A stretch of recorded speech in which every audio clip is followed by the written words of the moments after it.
It's funny, my mother always gave me this one piece of advice, and as a parent I now give to my kids, and it's that everybody's good at one thing. Everybody excels in one particular area. It might take you a little while to find out what that is, but everybody's good at one particular thing. And that's quite true, because I remember an old boss of mine talking about that when it came to cars. And his opinion was that nobody did luxury cars like Rolls-Royce. You know, it doesn't matter, you can slap as much leather and wood veneer inside a Mercedes or, you know, a BMW or a Rover or whatever. Nobody quite got luxury quite like Rolls-Royce.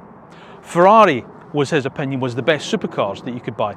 Irrespective, love them or loathe them, the very definition of what they build is supercars. They are the very pinnacle of what a supercar is. And he would say that the best Grand Tourers are Aston Martins. That is what they excelled at. And that got me thinking about other car manufacturers. What do other manufacturers excel at? What particular area do they really, you know, sort of like come really good, where they're almost untouchable in? I suppose if you think about it, it's things like Land Rover. Okay, I know there's a reliability issue with them, but best 4x4 by far. As mud pluggers go, you can't really beat a Defender, can you? And when it comes to small city cars, who does it better than Fiat? And if you think about the everyday usability of a sports car, then of course you think of the Porsche 911. But what about Audi? Well, people my age will probably say, well, it's rallying. But the fact of the matter is the company hasn't been involved in that sport for decades now. No, for me, Audi's USP has always been this: cool, fast estate cars. No one does them quite like Audi. Think about it. The RS2, the S4, the RS4, the cult icon that is the RS6. And now that we've moved into electrification, they've delivered us another one. But here's the thing, Audi's latest electric products haven't exactly bowled us over. They've not exactly been up to standard that we've expected from the company. So is this one going to be another disappointment? In other words, is this car going to be either fab or a failure? Time to find out. As I say, welcome to this week's road test review. Welcome to the new Audi S6 e-tron Avant. And as always, welcome to AutoEV.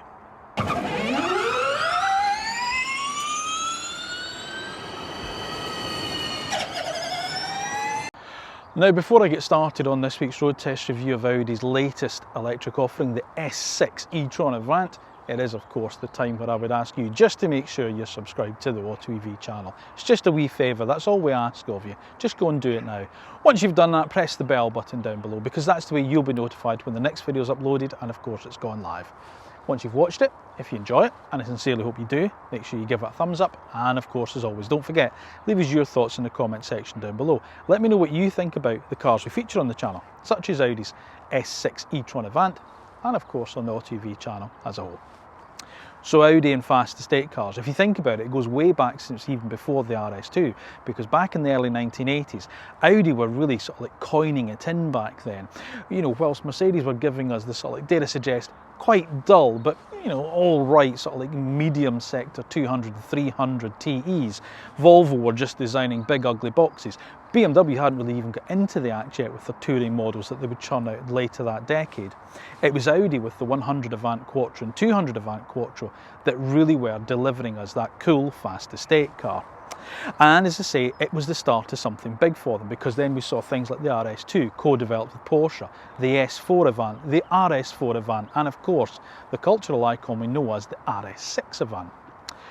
But here's the thing, this is their latest one, but it doesn't have a big stonking V8 up at the front. No, this is all electric. And if you're a regular viewer of AutoEV, you'll probably know that Audi's latest electric offerings, well, they haven't exactly blown us away. Save for the e-tron GT and this slow-worthy but slightly dullish Q4 e-tron, their latest electric offerings, the Q8, the SQ8, and of course the Q6 e-tron, have left us feeling just a little bit underwhelmed. So what's this one going to be like? A good old return to form for Audi? Or yet another failure and disappointment waiting for us? Time to find out. However, as always, before we start the full review, let's take a look at the main points about Audi's latest S6 e-tron Avant. Well, the new A6 and S6 e-trons are Audi's latest large executive electric cars, available in either the 5-door Sportback or load-lugging Avant estate body styles. It sits on the premium platform electric underpinnings that was jointly developed with Porsche and supports 800 volt architecture. This S6 e-tron Avant has a gross capacity battery of 100 kilowatt hours that can allow for a range of up to 388 miles between charges, according to WLTP tests. It features dual motors for a quattro drivetrain, delivering 551 PS of power. And whilst pricing for the new A6 e-tron Sportback starts at just £62,500, this range-topping S6 Avant will set you back £99,300 before options. So as near as, damn it, £100,000. So there's no leeway for this to be another disappointing Audi. Is there? Surely it can't be. Well, of course, only we can find out is by putting it through the road test that actual car buyers trust when it comes to choosing their next electric car. And especially now the sun's out, that is still the AutoEV one, folks. Right, let's kick off with the styling. But before we do that, let's talk about the name of the car.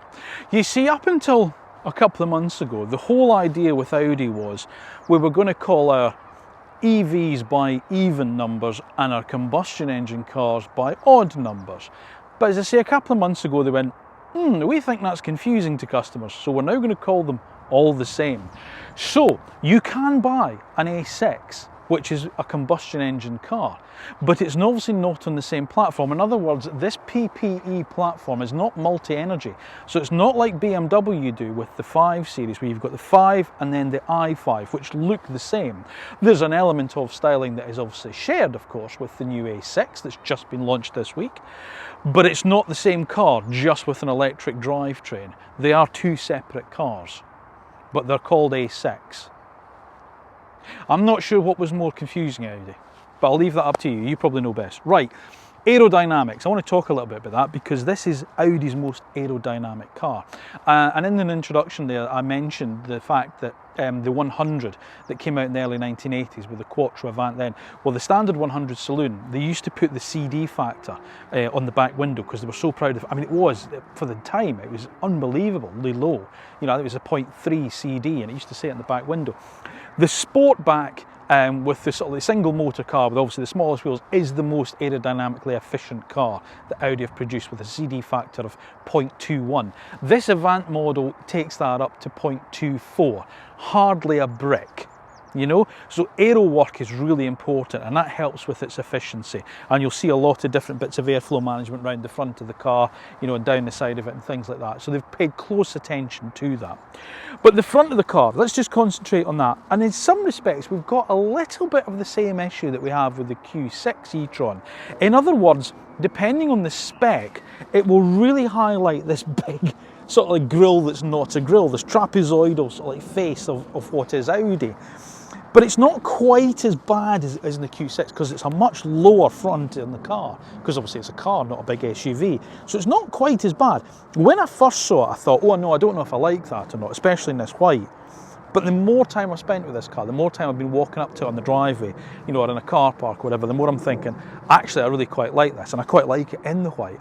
Personally, I would probably go for a darker colour just to tone it all down a little bit and to avoid this heavy contrast with this black area at the front here. But actually, I quite like what Audi are doing with the design at the moment. It's a bit more palatable, the split headlight design, than BMW do on the i7 and of course the big X7 SUV. Audi seem to have it slightly better.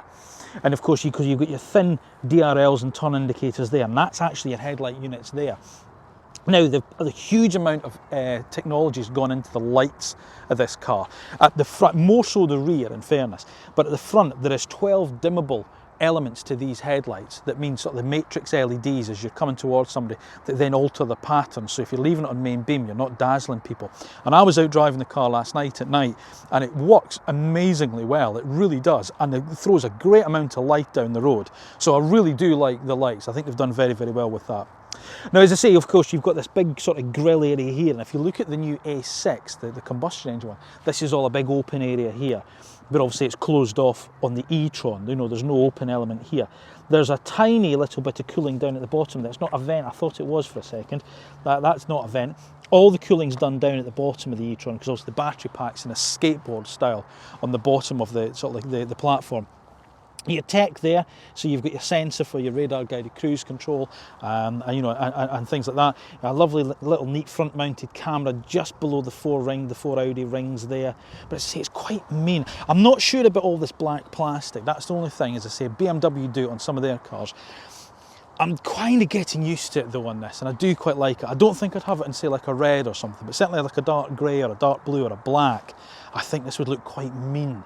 I think it would look really quite cool, you know, like RS6s and RS4s have always done. So I think that's a good thing.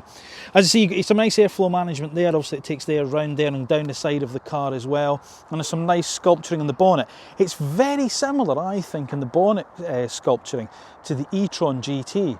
It's a really, it plays more to that. In other words, it's not just a sort of like bigger version of a, well, now an A5, because they went away from calling it A4. So I think they've done well with the styling of this new one. I really like this look car. Now inside profile, you can see this Avant body style. Now as I say, you get it as a sport back. So in other words, a 5-door lift back, you know, so that's it. But I think the Avant's a handsome, not that the sport back's actually an ugly thing, don't get me wrong, it's a handsome thing. But I love the way this Avant looks. The downside, however, as we'll see in the practicality section, with that more sleek rear end to the Avant, it's not biggest in class when it comes to load space. But we'll talk about that in the next section. But that's always been Audi's way, in fairness. They're more about style than actual sort of like load lugging ability. If you go for an A6 Avant Sport, the lead-in car, you get 20-inch wheels. These are 21s that come on the S6. They're done in this black finish here, although you can have them in different finishes. I personally am not a big lover of black wheels, but you know, again, I get why it is on the spec of this car. But you know, horses for courses type of thing. You obviously get your Audi Sport brake calipers there as well. Don't, okay? Just don't. These are bloody useless. These silly virtual door mirrors, which nobody does them right. They don't work on anybody's car. The only people that got close to it was Honda on the Honda E, and even then it wasn't perfect. Hyundai can't do it right, Kia don't do it right, Audi certainly don't do it right. So why they persist with this, I have no idea. It is thankfully an option. It is an option you shouldn't choose. Don't waste your money, okay? Pick normal mirrors, reflective piece of glass. Best thing for looking behind you. Don't bother with these things. Useless. What I do like, however, is these door handles. Look at these thin blades here. You think that's the handle? It's not. It's a little touch pad just in there. So as you touch, and I tell you what, that shuts nice. That's proper Audi stuff, that. And that's a good thing, because we'll talk about that a little bit later about the interior, but that is lovely the way that door closes.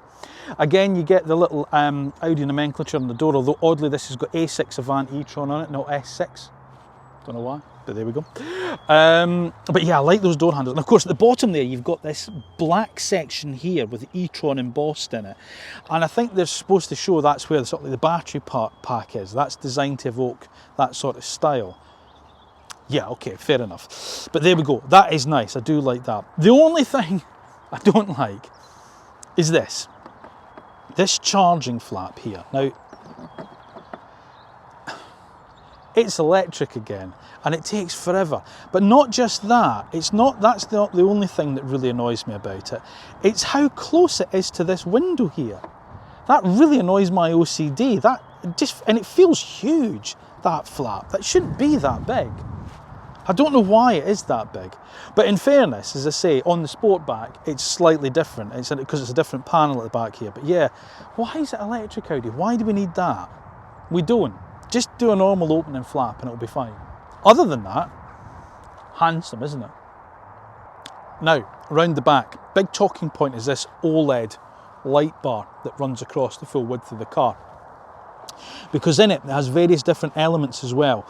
Different sort of like sections of it that can illuminate in different ways to give warnings to sort of like, you know, road users coming from behind. So in other words, you've got the hazards on.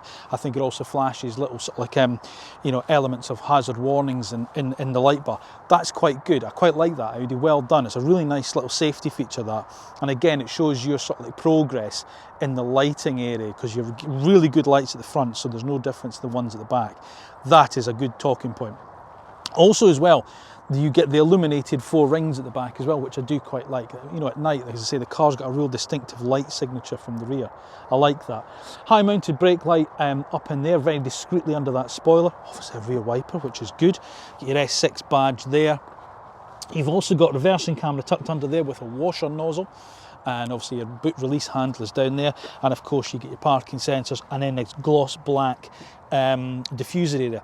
One thing I did notice, and I can't show you it now, but I did take a photo of it the other night. It's got this odd little symbol that comes up, a light symbol underneath the car, and I've got no idea what it is. I will put it up now, so if you want to tell me what that is, by all means put your answers in the comments down below. However, stylish, good looking, handsome, whatever you want to call it, Audi, I think, have nailed it with the design of this car. I love the look of this thing. I think it's a really stylish looking estate car. You know, again, they've always been good at getting their estates bang on when it comes to their styling, and this is, to me, is just one of the latest of them. It looks quite aggressive in some ways, you know, as I say, in a black or a dark grey, it would look really mean and just, oh yeah, I really like it. It doesn't really matter what I think though, does it? It matters what you think. What do you think about it? Would it tempt you into one of these? Have you got the old combustion engine A6? Would you go electric because of this? Or you've been waiting for the new A6 Avant with a combustion engine? Would you have this over a BMW i5 Touring? Would you have it over a Porsche Taycan Sport Turismo? Let me know your thoughts in the comment section down below, eh? Right, how big is it in the back? Well, 502 litres is the answer to that, which in some respects at first you think, that's all right, that's quite decent, and it's a reasonable amount of space, and it's a nice shape, you know, it's very squared off, there's no big intrusions into it, and you think that's good enough. Till you realise that its closest rival, the BMW i5 Touring, is 570 litres. So you do pay a price for that more stylish Avant body style, okay? So if you're after sort of like maximum capacity in the class, this isn't as big as the BMW. It has a 40-20-40 split rear seat, which will take total capacity up to 1,422 litres against the BMW's 1,700 litres. So again, quite a lot smaller than you get in the BMW. But in fairness, most people are probably going to look at this and go, that's enough for what I need it to be. There's also some quite nice touches in here. So of course you get the little nets at the side, you know, just to store things like, you know, like first aid kit or you know, extra bits and pieces there. There's some hooks there. You can fold down the rear seat from the rear here. So if you just pull the lever, it goes down that. You can separate that centre section if you just want that down. For instance, if you had a long load through, let's say shelves, but you still want to carry 2 rear passengers, you can do that. I really like this rear luggage blind, which goes up and down with the tailgate, although you can pull it down separately and then fold it back there if you just need it away separately. So that's quite neat. That's a really nice, easy solution. Again, it's typical of Audi design. But as I say, in fairness, it's okay for the size of boot. So we've got a big suitcase there. We've got a medium one there. I'm not going to go into obviously the space by the rear seats that have been folded. There's our 2 carry-ons, which go up to the rear there, and there's still space there for things such as a rucksack or the really heavy cable that comes in it. Although Audi do give you a frunk, and they don't charge you for it like they do on the Q6 e-tron. Thanks Audi, that's generous. Now like I said, you get some space up at the front, which at first doesn't look like a lot, but you do get some, and in fairness, as I say, on this car, Audi don't charge you extra for it, which they do on the Q6 e-tron, which is a, well, a bit of a piss take as far as I'm concerned. But anyway, look, there's my camera bag, so that's the size of a kind of rucksack, and that goes in there quite neatly. So fold up jackets or rucksacks or handbags or tote bags or whatever will fit in the front of it. So yeah, quite practical in fairness. Right, let's see what it's like in the back.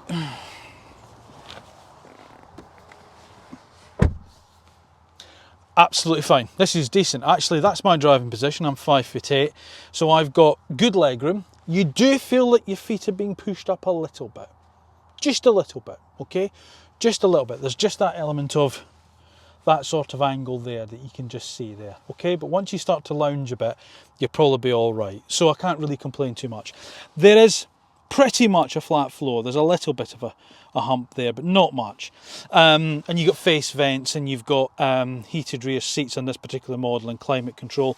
There is, he says, there is, I'm sure, USB ports somewhere, but I can't find them. There is a USB port, isn't there? There must be, surely to God. Oh yeah, there is, of course there is. It's underneath there. I couldn't see it from that angle. Of course, like I was a tall person for a minute there. Yeah, so USB-C ports there.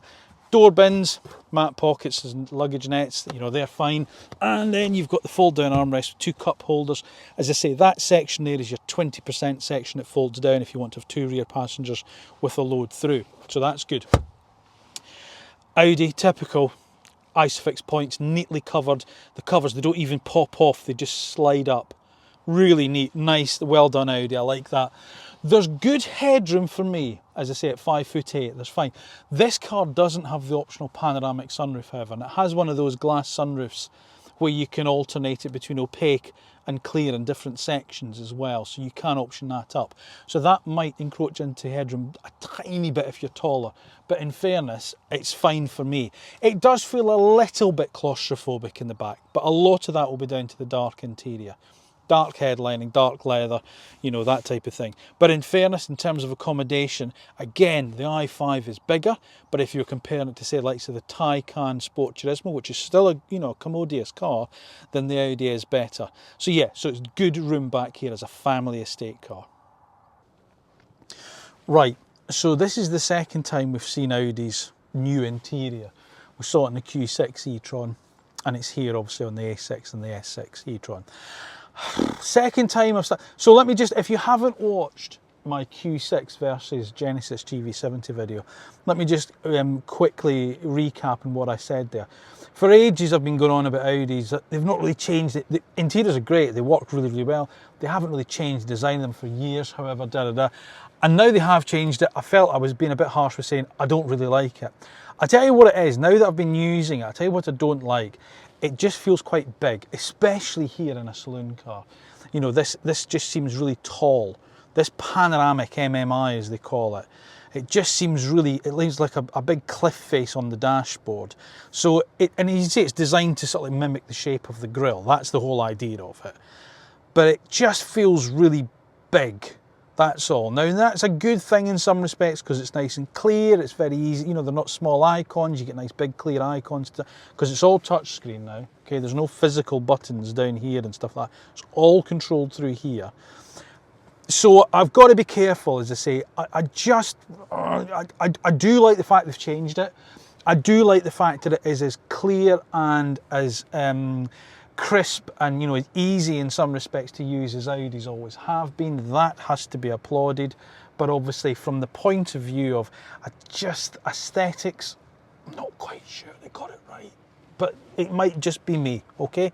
If you feel differently, please feel free to.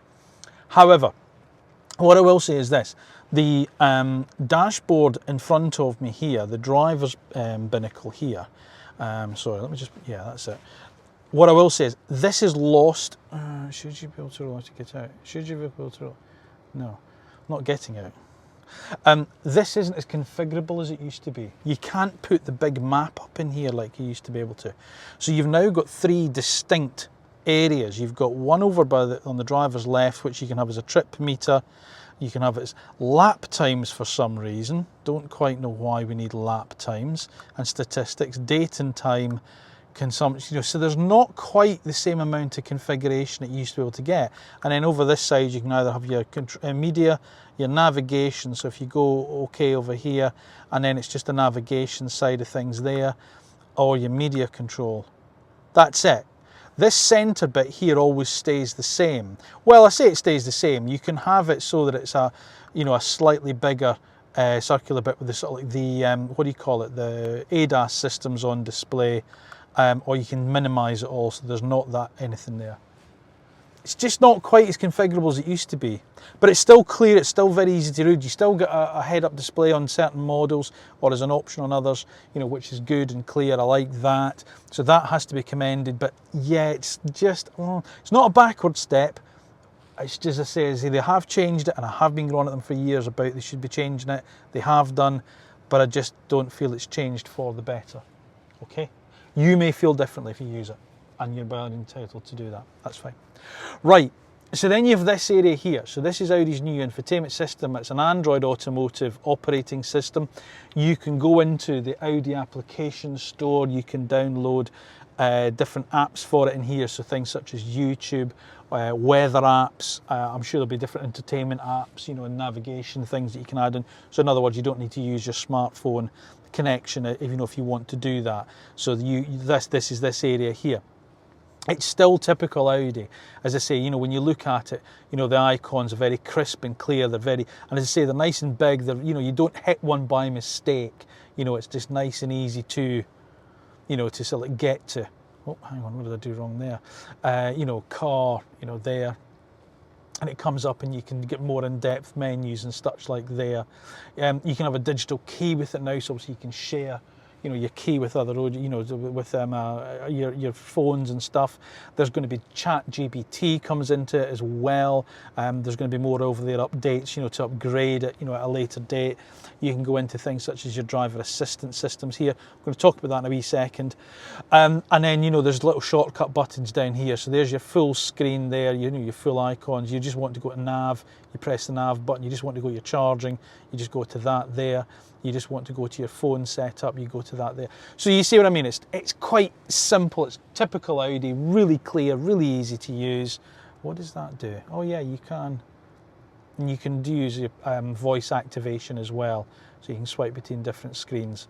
Okay, right, climate is all done through the screen as well. So there's no separate climate controls down here like there used to be. So if you want to go into your menu, you press that, it brings up a climate menu, and you can go in and you can, but the ones you need to use, you know, quickly, such as changing temperature, fan speed, heated seat, they're permanently along the bottom of the screen. So whilst they're on the screen, they're permanently there, okay? Right, I want to talk about the driver assistance systems, because again, if you're a regular viewer, you will know that I tend to turn two of them off, which is my lane keep assist and your speed limit warning, okay? And now you've put a shortcut button down here. So there's a touch sensitive button just on the center console down here. If you press that, it brings this little menu up. So there you go. And you can customize this. So fatigue warning, distraction warning, warning tone if speed limit exceeded and lane departure, yes. So nice and simple, isn't it? So it's one press to bring that up and then another press to turn them off. That's fine. Not quite as simple as, say, something like Renault's My Perso button, or the BMW, if you press and hold the set button on the steering wheel for 3 seconds, it turns the speed limit warning off. But in fairness, they're not buried deep in menus and they're fairly easy to get to, okay? Sorry, I'm just going to turn the fan speed down a little bit. Sorry, apologies. Right, there we go. It's a lovely spring day today. I'm really pleased with the weather. So that's that. This car's fitted with the third screen, okay? So I don't know if you can see this over here. So now you've got, the passenger will have access to things such as the media, the navigation as well. So they can, you know, for instance, if you're driving somewhere, you know, if we were going down to, I don't know, somewhere in France, like we were doing holiday, my wife was saying, oh, shall we go to this restaurant? And da-da-da. She can load up the nav there. I don't have to worry about it. So that's quite handy. I quite like that. But that is an option, okay? And that's where that is there. It's not quite as neatly designed as Audi's used to be. Okay, that's the other thing I will say. It's not quite, but the graphics, the crispness, but the font, the clarity of it is exactly as you'd expect from Audi. So whilst there are good things, there are other not so good things about it as well. Okay, on the whole, they've changed it, and I can't complain too much at that. They've left a lot of the stuff that made Audi interiors brilliant, but they've done away with some physical buttons, and I'm just not quite sure the actual design of it's quite as aesthetically pleasing as other manufacturers do. Okay, is that fair? All right, okay. Right, let's go on to a couple of other things as well. So, touch sensitive buttons on steering wheel. Don't know why you've done that, Audi. They're horrible, they're useless, I don't like them, and they're fiddly to use. You used to have a really nice, proper physical buttons on the steering wheel. A lot of manufacturers are now moving back to physical buttons. Audi seem to have gone the other way on to touch sensitive ones, and they're rubbish. The only thing I will say on Audi's defence is the heated steering wheel button, which is now on the inner spoke, is less likely to be hit by the heel of your hand as you're turning a corner, which is something I always tend to do. So at least they've done that, so that's fine. I don't mind that, but as I say, it's not as nice as proper actual physical buttons like Audi used to do. However, the steering wheel itself is nicer than the BMW i5s because it's thinner. It's not that big fat sausagey thing that the i5 has, so it's quite a nice wheel, not dissimilar to how Porsche have that thickness. Just feels really nice in your hand, so I do like that. It's that sort of slightly squared off shape, you know, it's flat at the top and bottom, so you get a nice view of it onto the dashboard there, so that's, you know, decent too. You do still get physical cruise control button stock down there like Audi have done for years, and your column stocks, you know, is exactly we expect to find them, and they work like Audis have always done. Great. Mirrors. Do not have these virtual door mirrors. They are absolutely useless. I do not like them. They take so long to focus in on. And the other thing is, your eye immediately is drawn, because it's just muscle memory, to the camera that's out on the door. And then you refocus to this screen and you can't really focus in on it. And you know, you can adjust it, but your field of vision's not the same. They're horrible. Nobody's got these right, and I don't understand why manufacturers are persisting with them. They're rubbish. Don't waste your money. Have the normal mirrors. The other thing I don't quite like is this big switch pack on the door panel here. Now, there's a lot going on here. Your light switches are now on the door panel as part of the mirror controls. In fact, actually, yeah, why have they got that? Why is there then a mirror control? Oh, so even if you get... Oh no, you can actually adjust the camera from that. Of course you can, because you have to adjust the passenger one. How odd. So you can adjust it from the screen and from the switch. Every day's a school day, folks. And of course you can fold them in from here. And then you've got a memory seat switch pack there. But it's weird having the light switches on the door. And it's just like one big button pack. That just one button that moves on different planes depending what area that you press. Rather than having separate buttons. I'm not sure that's a good idea. Got to give big mention to the Bang & Olufsen sound system in this car, which is fabulous. 20 speakers, 830 odd watts of power. Fabulous, really sounds great. And you get speakers and head restraints and all sorts, so that's really good as well. Obviously you get things such as wireless Apple CarPlay and Android Auto. Oh, wireless. The wireless charging pad is now accessible. Thanks, Audi. It used to be in there and you couldn't get your phone into it. It's now down in this cubby down here, and it's really easy to get your phone into it. And there's a nice bit of storage. You know, I mean, there's my sunglasses. It's nice to have your sunglasses out in a car these days. My wallet's down there. Again, look. Is this going to come out? Oh no, it doesn't, it's stuck in there. There's an ashtray in this car. USB-C and 12-volt socket. Right.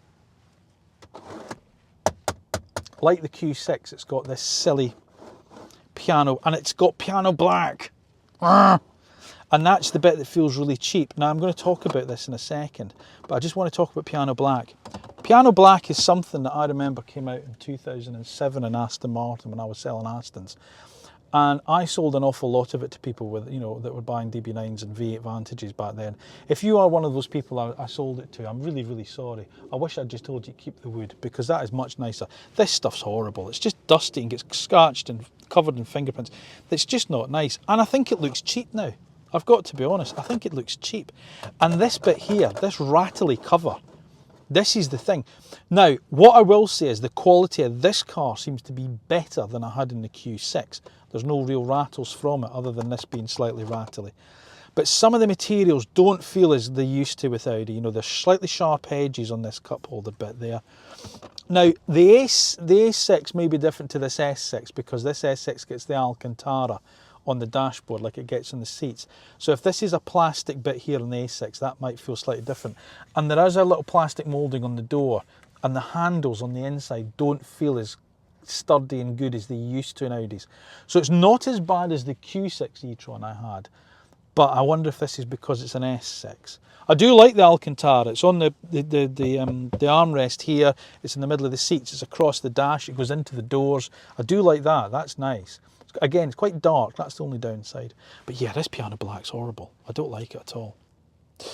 There's your lozenge for your transmission lever, park. The shortcut button is that one there. You've got your parking cameras. You press that one there. And then along the front here, I don't know if you can see this, you've still got the physical volume control for the radio and media, which is good. I always like that. You've got your drive select button there. Again, it's like a big button that you just press. There's your hazards, and then your dynamic stability control off. So, good and bad, okay? It's better than the Q6 e-trons. I'm just not sure I like the design of it. That's probably my beef with it, rather than the actual functionality of it. It's quite good, in fairness. I just wish there was a wee bit more physical buttons and less touch-sensitive stuff. The quality, yeah, it's all right. You know, again, there's just some of these bits here. They feel better than they did in the Q6. So that is quite nice, in fairness, but there's still areas that just aren't quite what Audi used to be. Right, the seats. Let me just lastly talk about the seats. Seats are lovely, really, really nice seats on this S6. Good support down the side, good lateral support down your thighs. They are electrically adjustable, they're heated, I think they're ventilated as well in certain models, and you can extend the squab as well manually, which I always do quite like. So there's a very good driving position in the car. As you can adjust your steering column as well electrically for reach and for rake, and I've got, you know, no problem getting my exact driving position how I want it. As I say, this is just quite a big expanse here, but it is very clear, it's big, very easy to actually see, in fairness. This is the functionality, this is quite good, you know, so everything's, and it is slightly curved, so you can reach it with it, you know, with ease from the steering wheel. I just don't like these door mirrors, and I see some of the quality bits are just a little bit questionable.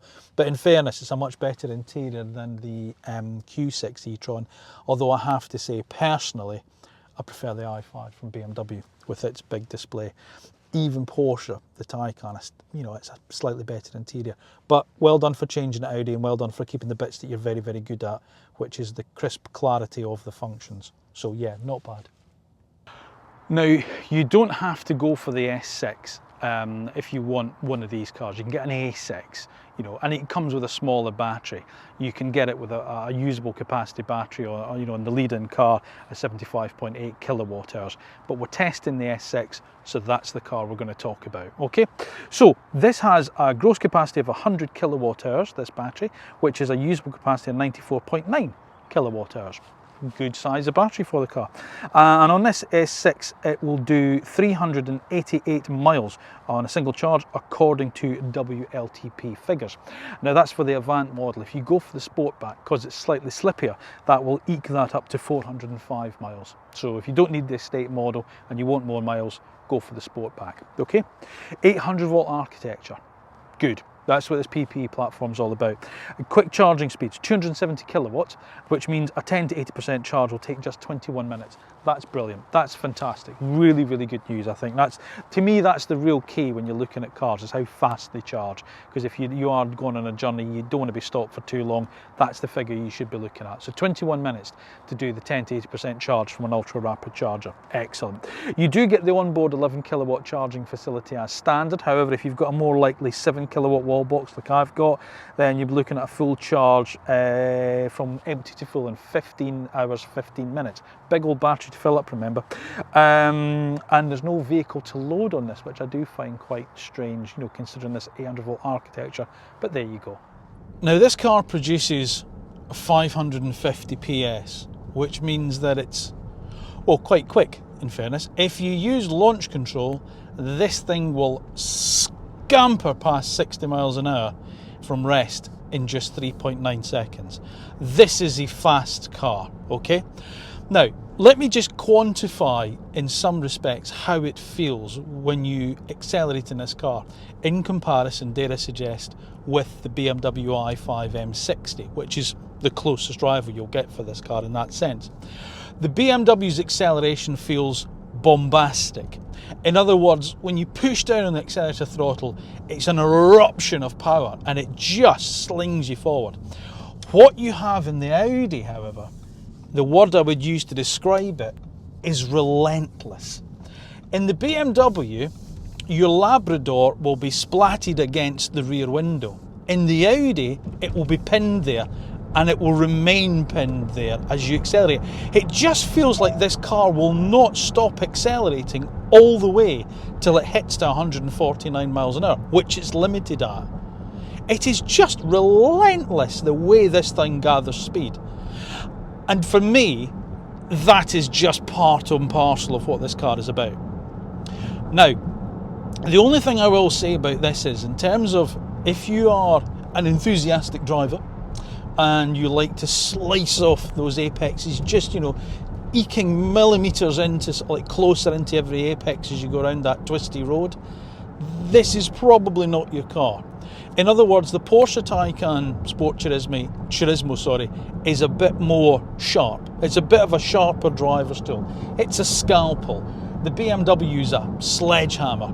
This is somewhere in between, okay? What to view the Audi S6 e-tron as is a luxury car with performance. Don't think of it as a performance car with some luxury. I don't know if that makes sense, but that doesn't make it a bad car, okay? This is a really, really good car. It's just not the pin sharp driver's tool that, you know, maybe in some respects you might think that it is. But then fast Audi estates never have been. You go back to the RS2, the S4, the RS4, even the current RS6, you know, it's not exactly a pin sharp driver's tool. It's a very fast estate car. It has huge amount of power in it, you know, very fast, which is exactly what this car is. But it's not a track day weapon. It's not a, you know, like a 911 GT3 RS in a estate body. That is not what it is. And neither is this car. In other words, this is exactly what you would expect from a fast Audi estate. But as I say, that to me is a good thing, because that means that the formula that Audi have used over the years for their fast estates has transitioned well into the electric age. This is a car that you could put your family in and just go, you know, just eat up continents to go on that skiing trip if you decided to drive instead of fly. This is this type of car, and that is a very good thing. This is a wonderful car to drive. It's way better than we've had from Audi over recent years, excluding the brilliant e-tron GT. It is all-wheel drive in the S6, but it has a rear bias, okay? Because in the single motor car, in the single motor A6 e-tron, it's a rear-wheel drive car. But again, I don't want you to think of that as meaning that it is, you know,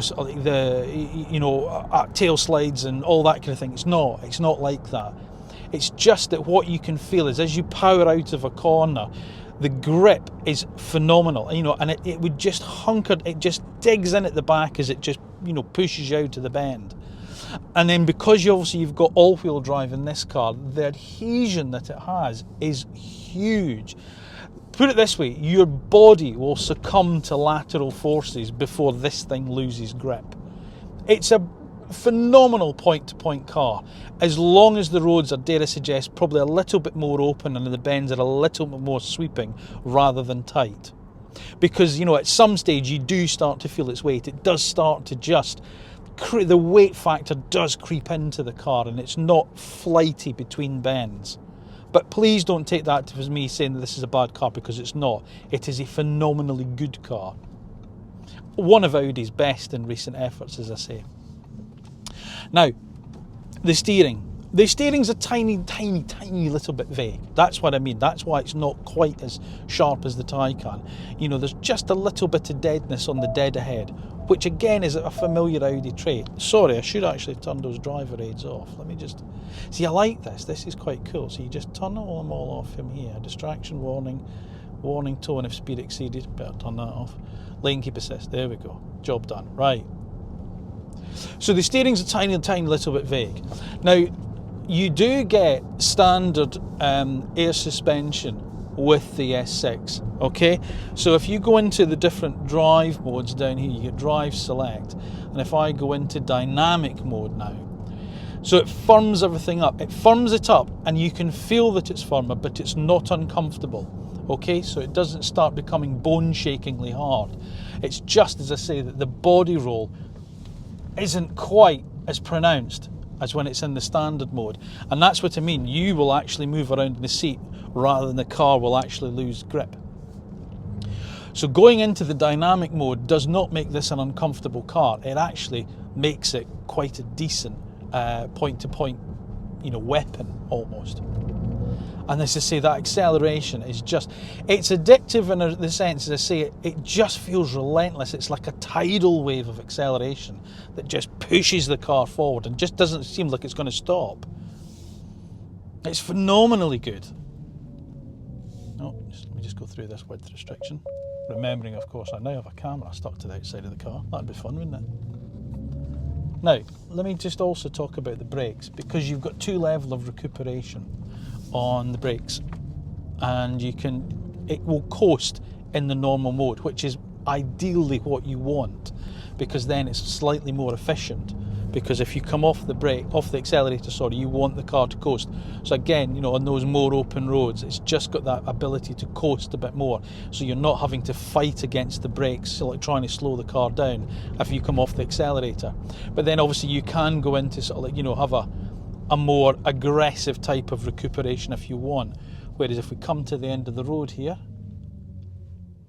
it brings it to a halt and holds it on the brake. So if you like one pedal driving, you've got that, okay? Or as I say, you can take it completely off, like I do, and you control it. God, this thing moves. It's the weight transfer a little bit, that's where it is. So although it's quite a low slung car, as you accelerate and then brake into a bend, you can just feel the weight come forward. So it's not quite as fun as other cars like the Porsche or the BMW, but it is phenomenally quick. I'm going to Scotland next week to see my mum, and it's the last trip I'm going to be taking in my long-term Genesis. I was so tempted, if I'd been keeping the Genesis a little bit longer, I was so tempted to cancel this week and have it next week to take on that trip, because this is exactly the type of car you want to do that journey in. Seats are nice, driving position's good. As I say, as much as I don't particularly like the design of the dashboard, there's no denying you get a very good clear view of it. There's wraparound style screen, everything's within easy reach. I don't like these mirrors, they just are rubbish, and they just take too long to focus your eyes in on, so don't option them up. But other than that, in terms of ergonomics, you can't complain about this car. It is comfortable, the seat holds you well, you get a good driving position, there's a nice armrest there, the steering wheel's nice in the BMWs because it's thinner, it's easier to hold. The suspension, as I say, even when you're in the dynamic mode, it's not uncomfortable, it is firmer, and as I say, you get a much better, a real lack of body roll in the bends, which is quite nice, but you can slacken it off and go back into the comfort mode if you prefer that. This is a proper jack of all trades, this car. It really is, and it's such a joy to sit here in an Audi again and say, do you know what? They've done well with this. In fact, no, that's been flippant. They haven't done well with it. They've done phenomenal with this car. The way this thing drives down the road, as I say, is just, coming from the disappointment of that Q6 e-tron, this is so much better. So much better. Well done, Audi. This is exactly what we expect from you. And boy, have you delivered. What a brilliant car. Right, price.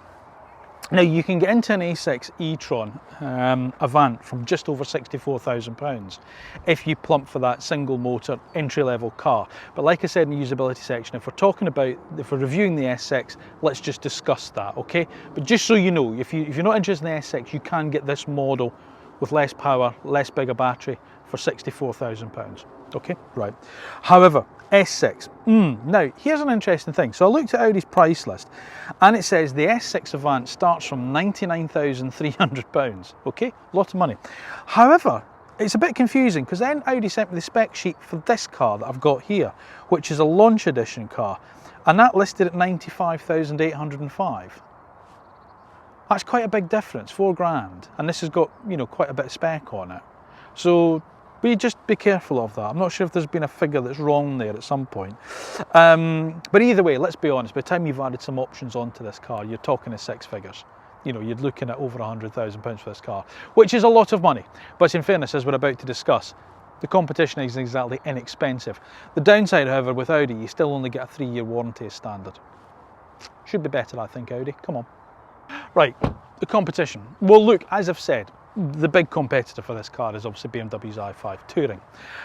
Mercedes-Benz don't offer an estate version of the EQE, but that would be a competitor for the standard A6 S6 Sportback, the same way that the BMW i5, the standard saloon, would be a competitor for those cars as well.